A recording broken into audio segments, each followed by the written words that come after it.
Cold start natin yung sniper natin.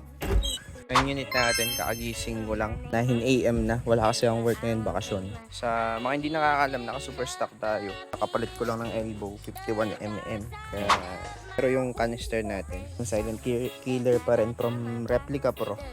Ayun o, hindi to, parang stock lang. Hindi ko alam, ayun, nandiyan na. Siyempre, yung iba nandito na sa loob. ECU Tech 2. Comes kay Micworks. Cold start. Sa mga nagko-cold start, hintayin nyo mamatay yung, yung sounds ng fuel pump.